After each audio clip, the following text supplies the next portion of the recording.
विनी संघर्षित मुलाने गाडी चालवत असताना त्या ठिकाणी ॲक्सिडेंट केला आणि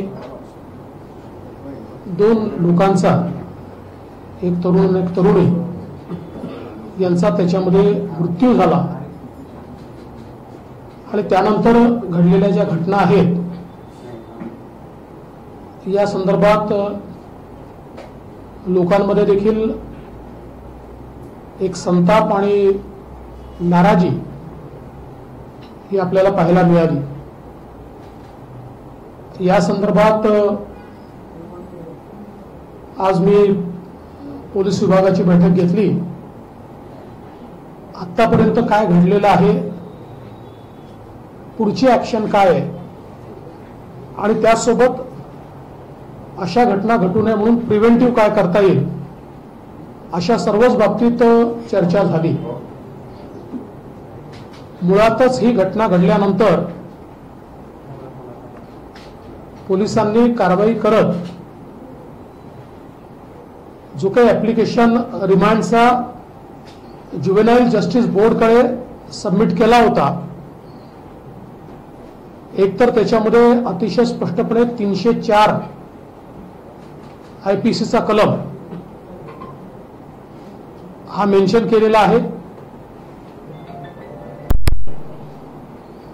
आणि स्पष्टपणे हे लिहिलेलं आहे की हा जो काही मुलगा आहे हा 17 वर्ष 8 महिन्याचा असल्यामुळे निर्भया कांडानंतर जे काही अमेंडमेंट झालं आणि 16 वर्षाच्या वरचे जी मुलं असतील त्यांना हिनियस क्राईम मध्ये ऍडल्ट म्हणून ट्रीट केलं जाऊ शकतं। या संदर्भात ही रिमांड ऍप्लिकेशन देखील माझ्याकडे आहे। अतिशय स्पष्टपणे हा मुद्दा मांडलेला आहे आणि याला ऍडल्ट ट्रीट करा आणि हा 304A नाही तर हा 304च आहे, अशा प्रकारे पोलिसांनी त्या ठिकाणी प्रेस केलं होतं। दुर्दैवाने ज्युव्हेनाइल जस्टिस बोर्डने त्याच्यामध्ये वेगळी भूमिका घेतली आणि ऍडल्ट ट्रीट करण्याचा जो अर्ज आहे तो नुसता सीन अँड फाईल्ड अशा प्रकारे बाजूला ठेवला आणि रिमांडच्या अर्जावर त्यांनी मला असं वाटतं की अतिशय लिनियंट अशा प्रकारचा व्ह्यू घेत 15 दिवस सोशल सर्व्हिस करा आणि त्यांनी डी ॲडिक्शन करा, अशा प्रकारच्या गोष्टी त्यामध्ये लिहिल्या। खरं म्हणजे हा पोलिसांकरता देखील एक धक्का होता, कारण अशा प्रकारच्या प्रकरणांमध्ये जिथे पोलिसांनी सगळे पुरावे दिलेले आहेत, कुठल्या हॉटेलमध्ये तो आहे, काय केलेलं आहे, गाडीच्या संदर्भातले पुरावे दिले आहेत, वयाचे पुरावे दिले आहेत आणि सुप्रीम कोर्टाचे जे काही ऑर्डर्स आहेत त्याच्यानंतर जे काही झालेले अमेंडमेंट्स आहेत, या सगळ्या गोष्टी दिल्यानंतर खरं म्हणजे हे अत्यंत आश्चर्यकारक आहे की ज्युव्हेनाइल जस्टिस बोर्डने जी काही भूमिका घेतली ही मला असं वाटतं की नागरिकांच्या आणि शासनाच्याही मनामध्ये प्रश्नचिन्ह निर्माण करणारी आहे। तात्काळ या संदर्भात वरच्या कोर्टामध्ये ऍप्लिकेशन मूव्ह झाली आणि ती मूव्ह झाल्यानंतर वरच्या कोर्टाने त्याचा कॉग्निझन्स घेतला आणि त्यांनी सांगितलं की या संदर्भात पहिल्यांदा तुम्हाला ज्युव्हेनाइल जस्टिस बोर्डकडेच जावं लागेल, कारण त्या कायद्यामध्ये त्यांची ऑर्डर रिव्ह्यू करण्याचा अधिकार हा त्यांना आहे, पण त्यांनी जर रिव्ह्यू केली नाही तर मात्र तुम्हाला आमच्याकडे परत येता येईल। त्यानुसार ती ऑर्डर रिव्ह्यू करण्याकरता ज्युव्हेनाइल जस्टिस बोर्डकडे गेली आहे। कदाचित आज किंवा उद्या त्याच्यावर ज्युव्हेनाइल जस्टिस बोर्डचं जे काही रिव्हिजन मधली ऑर्डर आहे ती अपेक्षित आहे. मला असं वाटतं की वरच्या कोर्टाचा व्ह्यू बघता मोस्ट प्रोबेबली ते योग्य ऑर्डर देतील, पण त्यांनी जर दिली नाही तर वरच्या कोर्टात निश्चितपणे पुन्हा पोलीस जातील आणि पोलिसांनी ठरवलं आहे की अशा प्रकारे कोणालाही दारू पिऊन आणि बिना नंबरची गाडी चालवत कोणाला मारण्याचा अधिकार नाहीये. त्यामुळे या प्रकरणामध्ये जिथपर्यंत जावं लागेल तिथपर्यंत जाण्याची पोलिसांची मनीषा आहे. दुसरं, याच्यामध्ये दोन महत्वाचे निर्णय पोलिसांनी घेतले. एक तर ज्यांनी अंडर एजला दारू सर्व्ह केली, मला असं वाटतं की पहिल्यांदाच त्यांच्यावर ऍक्शन झाली आहे. 4 लोकांना अरेस्ट करण्यात आलं. आजच कोर्टाने त्यांना 4 दिवसाची रिमांड देखील दिलेली आहे. त्यासोबत जो मुलगा आहे त्याच्या वडिलांवरही त्या ठिकाणी गुन्हा दाखल करण्यात आलेला आहे, कारण कायद्याच्या अंतर्गत आपला मुलगा अज्ञान आहे हे माहिती असून त्याला गाडी देणं हाही गुन्हा आहे. त्याच्यामुळे त्याच्यावरही त्या ठिकाणी पोलिसांनी त्यांच्यावरही कारवाई केलेली आहे आणि त्यातली पुढची कारवाई लवकरच पोलीस करणार आहेत. मला असं वाटतं की या प्रकरणाला अत्यंत गंभीरतेने पोलिसांनी घेतलंय आणि मला विश्वास आहे की अशा प्रकारे 2 लोकांचा अपघातात मृत्यू होऊन लिनियंटली सोडून देणं हे काही सहन करलं जाणार नाही. त्यानुसार त्याच्यावर उचित कारवाई आहे चाललेली आहे. त्याच्यात न्याय हा निश्चितपणे मिळेल. यासोबत काही मूलभूत मुद्दे देखील चर्चेला आलेले आहेत या प्रकरणातनं. त्यामध्ये रेसिडेन्शियल एरियातले पब्स असतील हा एक महत्वाचा मुद्दा आहे.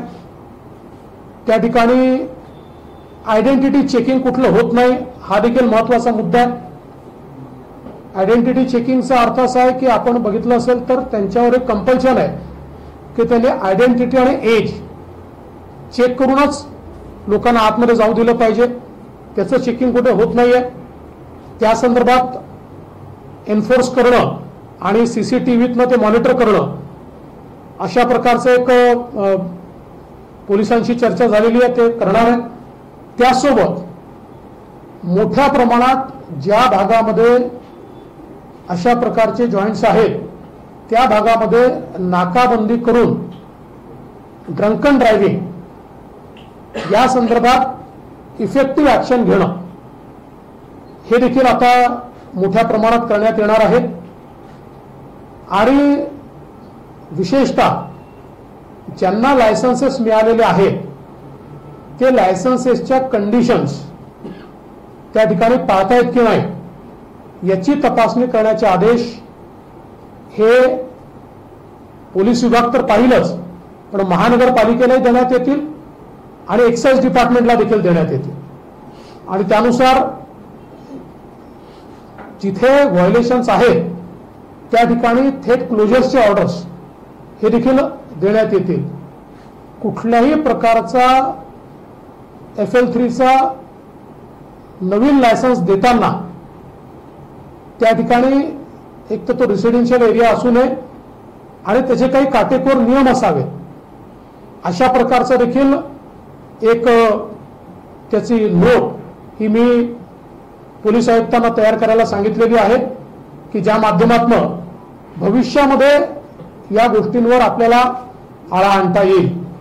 यासोबत मला असं वाटतं की कुठेतरी पालकांना देखील माझं निवेदन आहे की त्यांनीही स्वातंत्र्याचा स्वैराचार होत नाहीये याच्याकडे लक्ष दिलं पाहिजे. आता या केसमध्ये पालकांनी लक्षात घेतलं पाहिजे की पहिल्यांदाच ज्युव्हेनाईल जस्टिस ऍक्टच्या अंतर्गत पालकांच्या विरुद्ध या ठिकाणी जी काही तरतूद आहे ती इन्व्होक करण्यात आली आहे आणि यापुढे ही प्रत्येक वेळी करण्यात येईल. त्यामुळे पालकांनी देखील निश्चितपणे या संदर्भात आपल्या मुलांना योग्य दिशा मिळेल अशा प्रकारचं मला असं वाटतं की काम हे केलं पाहिजे. अर्थात हे काही पालकांवर नुसतं सोडून आपल्याला चालणार नाही. त्या दृष्टीने पोलीस देखील आणि इतर डिपार्टमेंट्स देखील या संदर्भात कडक कारवाई करतील. आता या दिशेनं सगळं जे काही मी आपल्याला सांगितलं तिथपर्यंत झालेलं आहे. आता ज्युव्हेनाईल जस्टिस बोर्डचा जो काही आदेश आज किंवा उद्या येईल त्याच्या आधारावर पुढची कारवाई ही पोलिसांच्या वतीनं केली जाईल. आम्हाला अपेक्षा है कि रिमांड मिले. पूना में जो घटना हुई जिसमें एक विधि संघर्षित लड़के ने एक कार चलाते हुए मोटरसाइकिल को एक प्रकार से उस पर बैठे हुए जो दो लोग हैं उनको एक्सीडेंट में वो दोनों मारे गए, उनके साथ एक्सीडेंट किया. और इसके बाद एक बहुत बड़ा पब्लिक आउटरीच भी पुणे में हमको देखने को मिला, क्योंकि जिस समय इस लड़के को जुवेनाइल जस्टिस बोर्ड के सामने पेश किया गया तो बोर्ड ने उसमें बहुत ही लीनियंट व्यू लिया और दो लोगों के मरने के बावजूद भी एक प्रकार से केवल 15 दिन का सोशल सर्विस का काम उनको दिया. इससे आउटरीच और बढ़ा. मूल रूप से अगर हम इसको देखें तो पुलिस ने जो एप्लीकेशन मूव की है उस एप्लीकेशन में बहुत साफ शब्दों में कहा है कि ये लड़का 17 साल 8 महीने का है. ये जो क्राइम है ये हीनियस क्राइम है और निर्भया कांड के बाद जुवेनाइल जस्टिस एक्ट में जो चेंजेस आए हैं उसमें 16 साल से ऊपर अगर विधि संघर्षित बालक है लेकिन क्राइम हीनियस है तो उसको एडल्ट करके ट्रीट किया जा सकता है और उसको एडल्ट ट्रीट करना चाहिए. इस प्रकार की एप्लीकेशन मूव की थी. उस एप्लीकेशन को सीन एंड फाइल ऐसा जुवेनाइल जस्टिस बोर्ड ने किया और जो रिमांड की एप्लीकेशन दी थी उस एप्लीकेशन पे ये एक बहुत ही आश्चर्यजनक इस प्रकार का आदेश पारित किया कि मात्र 15 दिनों के लिए वो सोशल सर्विस करे, वो ऐसे लिखे, वो डी एडिक्शन करे. इसके बाद पुलिस ऊपर के कोर्ट में गई थी. ऊपर के कोर्ट ने इसका सीरियस कॉग्निजेंस लिया और ऊपर के कोर्ट ने कहा कि जुवेनाइल जस्टिस एक्ट में इसको रिव्यू करने का अधिकार उनको है. आप रिवीजन एप्लीकेशन वहां फाइल कीजिए और अगर आपको न्याय नहीं मिलता तो आप वापस हमारे पास आइए. उस प्रकार से रिवीजन एप्लीकेशन पुलिस ने फाइल की है. उस पर सुनवाई चल रही है. शायद आज या कल में उस पर से इसको रेगुलेट करना, इसको रिकंसिडर करना, इस बारे में भी कोई पॉलिसी तैयार करने का विचार चल रहा है. साथ में यहां पर लाइसेंस जो इश्यू हुए उसके नियमों का पालन होता है या नहीं, पुलिस विभाग, एक्साइज विभाग और महानगर पालिका इनको भी आदेश दिए जा रहे हैं कि वे लोग इसके बारे में पूरी तफ्तीश करें और जहां पर वायलेशन है वहां पर क्लोजर का ऑर्डर दें. साथ साथ ये जो सारे इलाके हैं इनमें बड़े पैमाने पर नाकाबंदी करते हुए और ड्रंकन ड्राइविंग की टेस्ट लेकर और उनको रोकने के लिए एक व्यवस्था बनाने का भी प्रयास ये पुलिस की ओर से किया जाएगा. साथ ही में ये जरूरी है कि जो लोग बार में जाते हैं या इस प्रकार के पब में जाते हैं उनके पास लीगल एज है या नहीं, इसका कोई ना कोई डॉक्यूमेंट ये चेक किया जाना चाहिए. ये होता नहीं है. इसको चेक करने के आदेश भी दिए जा रहे हैं और उनको कहा जाएगा कि बाहर सीसीटीवी लगाकर उसको चेक किया जाएगा ताकि कभी भी पुलिस या कोई भी विभाग, एक्साइज विभाग ये चेक कर पाएगा कि इस प्रकार से उन्होंने किया है या नहीं किया है. और साथ में यह भी प्रयास होगा कि इस प्रकार की घटनाएं न हो इस दृष्टि से लॉन्ग टर्म हम लोग कोई व्यवस्थाएं वहां पर कायम करें। मुझे ऐसा लगता है कि ये घटना बहुत ही दर्दनाक है और इस घटना में पुलिस ने 304 अप्लाई किया है, 304A ने। ये हिनियस क्राइम के रूप में पुलिस इसको ट्रीट कर रही है और in the first application itself, यानी कोई आफ्टर थॉट है इस प्रकार से नहीं, in their first application police ने 304 ही इसमें लगाया हुआ है।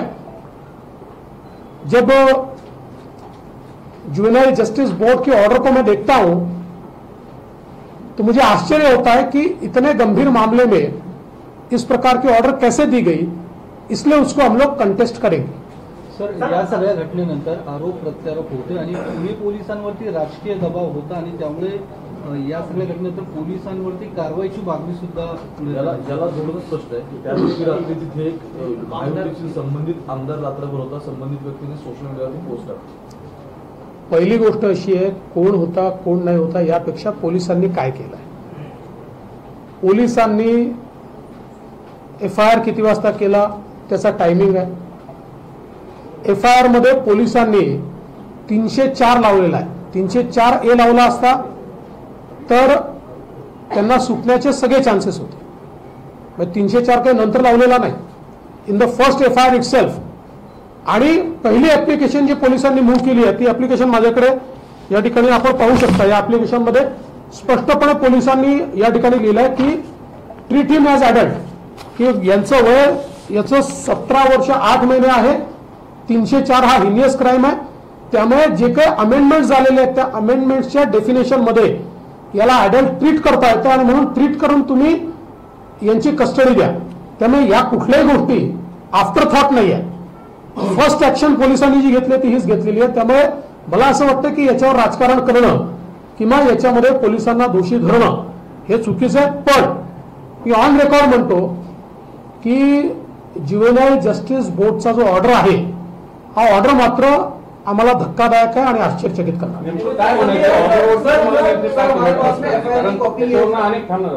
अनेक अर्थ निघतात त्याचे की म्हणजे कोर्टात कुठं काही माल हे झाले का माल प्रॅक्टिस झाली तर पुन्हा कोर्ट ऑफ कंट्रोल म्हणून कोणी काही बोलत नाही ओपनली।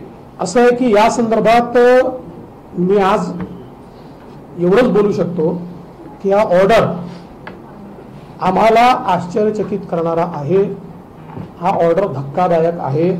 पण आता since it is under reconsideration, revision त्याचं फाईल झालेलं आहे after the intervention of higher court, मला असं वाटतं यापेक्षा जास्त याच्यावर बोलणं हे योग्य नाही।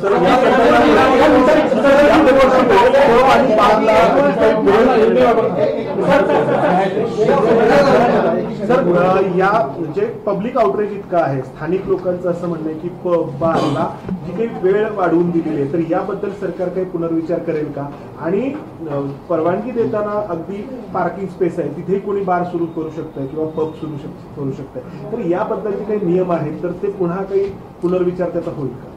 वेळेच्या संदर्भात मी पोलीस विभागाला सांगितलेलं आहे की पोलीस विभागाने या संदर्भात आपला अहवाल सादर करावा आणि पोलिसांना हे देखील सांगितलेलं आहे की महानगरपालिकेला त्यांनी ऑफिशियली, त्यांनी मला काही पत्रावर दाखवलं, यांनी काही गोष्टी कळवल्या, पण ऑफिशियली महानगरपालिकेला पोलिसांनी कळवावं आणि या ठिकाणी कुठे कुठे व्हायोलेशन्स आहेत, जे काही लायसन्स देताना कंप्लायन्सेस केले आहेत ते कंप्लायन्सेस नंतर बाजूला केले जातात आणि त्या स्पेसेस सगळ्या यूज केल्या जातात, चुकीच्या पद्धतीने यूज केल्या जातात। त्यामुळे या संदर्भात महानगरपालिकेला ऑफिशियली पोलीस विभागाकडून कळवण्यात येईल आणि महानगरपालिकेला सांगण्यात येईल की त्यांनी याचं पूर्ण याची पडताळणी करावी। सर, अपघाताची पोर्शे कार आहे ती विदल नंबर प्लेट होती, पण आता अशी माहिती की तिची नोंदणी झाली नव्हती तरी सुद्धा ती रस्त्यावर आली। ही गाडी खरं महाराष्ट्रामध्ये परराज्यातून आली, मुंबईतल्या एका शोरूमला गेली, पुण्यामध्ये त्याचे गाडीचे कागदपत्र जमा झाले, 40 लाख रुपये साधारण त्याचा टॅक्स पेंडिंग आहे। त्या आरटीओ कार्यालयानं त्याची पाहणी पण केली, पण त्याचं पुढं टॅक्स भरला नाही, तरी ही गाडी 20 मार्च पासून कालच्या 20 तारखेपर्यंत पुण्यामध्ये फिरली। ही बाब आरटीओचं ह्याच्यामध्ये हे काहीच नाही। ही बाब सत्य आहे की ही गाडी बंगलोरला विकत घेण्यात आलेली आहे. बंगलोरहून तिकडे आली. इकडे आल्यानंतर त्या संदर्भात त्यांच्याकडे काही कालावधी असतो, ज्या कालावधीमध्ये त्यांना ते रजिस्ट्रेशन करायचं असतं. त्यानुसार आत्ता जी प्राथमिक माहिती आहे त्या माहितीनुसार RTOचं इन्स्पेक्शन झालेलं आहे. ते इन्स्पेक्शन नंतर जो टॅक्स भरायचा असतो आणि नंबर प्लेट घ्यायची असते तो टॅक्स भरलेला नाही. त्याही संदर्भात कुठलं व्हायोलेशन असेल तर वेगळा FIR दाखल केला जाईल. सर एक्साइज डिपार्टमेंटची जबाबदारी नाही का सर एक्साइज डिपार्टमेंटची जबाबदारी नाही का? कारण का फक्त पुरुषांवर ढकललं जातं. तर एक्साइजची पण आपण FIR की कॉपी है हमारे पास में 8:13 19 तारीख को FIR फाइल हुई, लेकिन इसमें 304A है. पब्लिक में ऐसा माना जा रहा है कि अमितेश कुमार साहब और देवेंद्र फडणवीस साहब ने जब इंटरव्यू किया तब येरोडा पुलिस स्टेशन ने 304 में इसको कन्वर्ट किया. नहीं, ये प्रिंट है मेरे पास. कोर्ट में जाने से पहले 304 किया गया था. देखिए जब सीनियर्स गए, अब कोर्ट का मेरे पास रिमांड है ना, कोर्ट में जब उनको प्रोड्यूस किया गया तो कोर्ट में 304 किया गया है. इसलिए जब सीनियर्स गए और सीनियर्स ने वहां पर जाकर कोर्ट में जाने से पहले इंटरवेंशन किया और उसको 304 ही किया. कोर्ट में 304A नहीं गया, कोर्ट में 304 ही गया. विपक्ष आरोप लगा रहा है की गाड़ी चल रही थी. विपक्ष ये आरोप लगा रहा है कि इस मामले को लेकर पुणे पुलिस ने लापरवाही बरती. जब प्रेशर बना तब जाके कार्रवाई किया, और प्रेशर बना है कि बिल्डर था, पॉलिटिकल दबाव था. क्योंकि शुरू के देखिए मैं पहले बहुत साफ शब्दों में कहता हूं, इसमें आप अगर टाइमिंग देखिए तो आपके ध्यान में आएगा सही वक्त पर FIR दाखिल हुआ. FIR दाखिल होने के बाद जब सीनियर्स ने इंटरवेंशन किया और सीनियर्स ने कहा कि 304A ये तो एक प्रकार से उनको नेग्लिजेंस का फायदा मिलेगा, इसमें तो क्लियर कट ये दिख रहा है क्या घटनाएं हुई है. इसलिए जब उनको कोर्ट में प्रोड्यूस किया गया उस समय 304 ही लगाया गया. कोई नेग्लिजेंस इसमें नहीं है, कोई दबाव नहीं है. और मैंने तो इतना ही नहीं, CP साहब को ये कहा है, एक ACP को हमने पूरा जितना समय वो पुलिस स्टेशन में वो लोग थे उस पूरे समय का CCTV फुटेज देखने को कहा है. इसमें अगर कोई दबाव डाल रहा है, उनको कोई अलग से मदद की गई है, ऐसी कोई भी चीज होगी तो उसके ऊपर कार्रवाई की जाएगी.